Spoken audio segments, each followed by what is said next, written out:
ഈ ഓണക്കാലത്ത് നമ്മുടെ മാധ്യമങ്ങൾ വിളമ്പുന്ന ഏറ്റവും എരിവും പുളിയുമുള്ള വിഭവം എന്താണെന്ന് വെച്ചാൽ കരിമണൽ കർത്താവിൻ്റെ പഴയ മാസപ്പടി കേസല്ല. അതിൻ്റെ ഒരു വാല്യൂ ആഡഡ് പ്രോഡക്റ്റാണ്. അതെന്താണെന്ന് വെച്ചാൽ ഈ മാസപ്പടി ഇടപാടിൽ പിണറായി വിജയനും മകൾ വീണ തൈകണ്ടിക്കും മാത്രമല്ല, മകളുടെ ഭർത്താവ് സഖാവ് മുഹമ്മദ് റിയാസിനും പങ്കുണ്ട്. ഇതുവഴി സമാഹരിച്ച സംഖ്യയുടെ നല്ലൊരു ഭാഗം പുള്ളിയുടെ ജലം സുഹൃത്തുക്കളുടെ കൂടി ഒത്താശയോടുകൂടി അവരുടെ കൂടി സഹായത്തോടുകൂടി അത് വിദേശത്തേക്ക് കടത്തി, വിദേശ കറൻസിയായിട്ട് കടത്തി എന്നാണ് എൻഫോഴ്സ്മെൻറ്റുകാർ ഇപ്പോൾ പറയുന്നത്. റിയാസിൻ്റെ വീട് നേരത്തെ റെയ്ഡ് ചെയ്തു. റിയാസ് താമസിക്കുന്ന വീട് മാത്രമല്ല, അദ്ദേഹത്തിൻ്റെ മാതാപിതാക്കൾ താമസിക്കുന്ന വീടും റെയ്ഡ് ചെയ്തു. അപ്പോൾ വീണയുടെ വീട്ടിൽ നിന്നും റിയാസിൻ്റെ വീട്ടിൽ നിന്നും കിട്ടിയ രേഖകളുടെ അടിസ്ഥാനത്തിൽ കോഴിക്കോട്ടുള്ള ചില സുഹൃത്തുക്കളുടെയും പരിചയക്കാരുടെയും വീടുകളും സ്ഥാപനങ്ങളും റെയ്ഡ് ചെയ്തു. അവിടെ നിന്ന് പുതിയ രേഖകൾ പിടിച്ചു. ഈ സംഭവം ഉണ്ടായ ഉടനെ തന്നെ റിയാസ് വന്നിട്ട് പറഞ്ഞു, എൻഫോഴ്സ്മെൻറ്റുകാർക്ക് ഒരു ഉണ്ടയും കിട്ടിയിട്ടില്ല. എൻ്റെ രാഷ്ട്രീയ ഭാവി തകർക്കാനും എന്നെയും എൻ്റെ ഭാര്യാപിതാവിനെയും ആക്ഷേപിക്കാനും വേണ്ടി നടത്തുന്ന കുൽസിത ശ്രമങ്ങളുടെ ഭാഗമാണ് ഈ റെയ്ഡ് എന്ന് സഖാവ് ഗോവിന്ദൻ മാഷും ഏതാണ്ട് അതേ രീതിയിൽ തന്നെ പ്രതികരിച്ചു.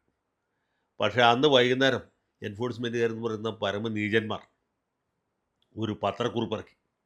അവർ പറയുന്നത് വീണയ്ക്ക് ഹവാല ഇടപാടുണ്ടായിരുന്നു. ഇവിടെ നിന്ന് സമാഹരിച്ച പണം വിദേശത്തേക്ക് കടത്തി. വിദേശ നാണയ നിയമം ഫെമ എന്ന് പറയും. ഈ ഫെമയുടെ വയലേഷൻ ഉണ്ട് എന്ന്. അപ്പോൾ ചുരുക്കി പറഞ്ഞാൽ ഇപ്പോൾ വീണ ഒറ്റയ്ക്കല്ല.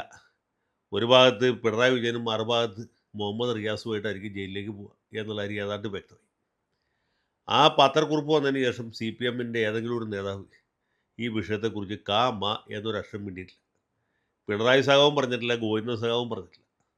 റിയാസ് ഫേസ്ബുക്കിൽ ഒരു പോസ്റ്റ് ഇട്ടു, നിയമപരമായിട്ട് നേരിടും എന്ന് മാത്രമല്ല, എനിക്കെതിരായിട്ട് ഈ വ്യാജ പ്രചരണം നടത്തുന്ന മലയാള മനോരമ പത്രത്തിനെതിരെ കേസ് കൊടുക്കും, മാനനഷ്ട കേസ് കൊടുക്കും, പത്രം പൂട്ടിക്കും.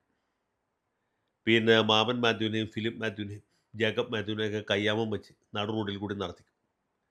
ഇതാണ് റിയാസിൻ്റെ ഇപ്പോഴത്തെ പുതിയ ഭീഷണി അഥവാ വെല്ലുവിളി. മനോരമ പത്രം പൂട്ടിക്കഴിഞ്ഞാൽ മാസപ്പടി കേസ് ഇല്ലാണ്ടാവും.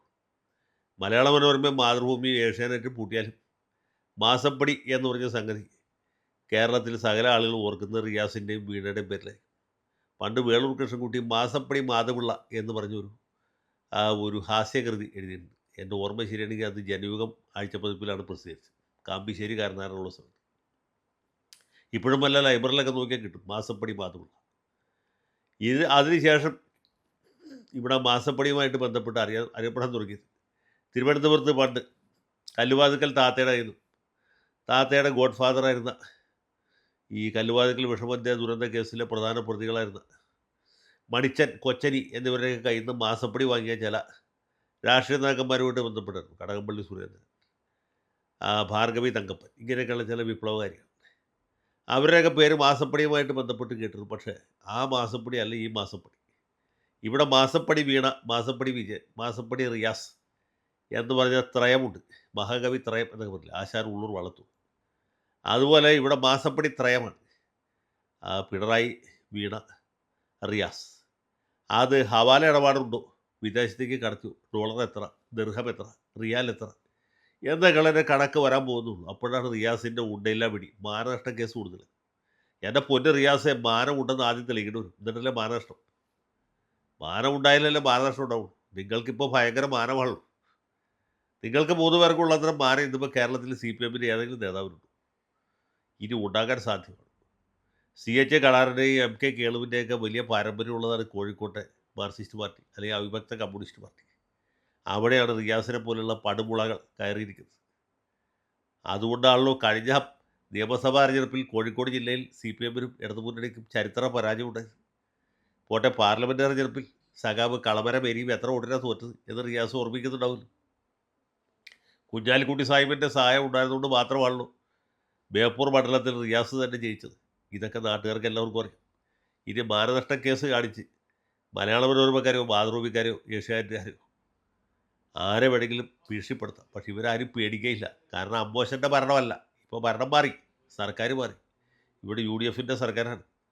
ഇവിടെ VD സതീശനാണ് മുഖ്യമന്ത്രി, രമേശ് ചെന്നിത്തലയാണ് ആഭ്യന്തരമന്ത്രി. കയ്യാമം വെച്ച് നാട് റോഡിൽ കൂടി നടത്തണമെന്നൊക്കെ നമുക്ക് ആഗ്രഹിക്കാം, സ്വപ്നം കാണാം. പക്ഷേ അതിനപ്പുറത്ത് ഈ നാട്ടിൽ ഒരു പിണ്ണാക്ക് നടക്കുകയില്ല. അതുകൊണ്ട് റിയാസ് ഈ വിരട്ടലും വിലപേശലൊന്നും ഇങ്ങോട്ട് വേണ്ട. പഴയ കാലമല്ല, അമ്പോശൻ്റെ 10 കൊല്ലത്തെ ഭരണം കഴിഞ്ഞു. ഇപ്പോൾ ഇവിടെ വേറെ സർക്കാരാണ്, വേറെ മുഖ്യമന്ത്രിയാണ്. ഈ പരിപ്പ് ഇവിടെ വേവുകയില്ല. യുവർ ഡാൽ വിലോട്ട് കുക്ക് ഹിയർ എന്ന് വേണമെങ്കിൽ ഇംഗ്ലീഷിൽ പറയാം. അപ്പോൾ ഒന്നുകൂടി പറയുന്നു റിയാസെ, യുവർ ഡാൽ വിലോട്ട് കുക്ക് ഹിയർ.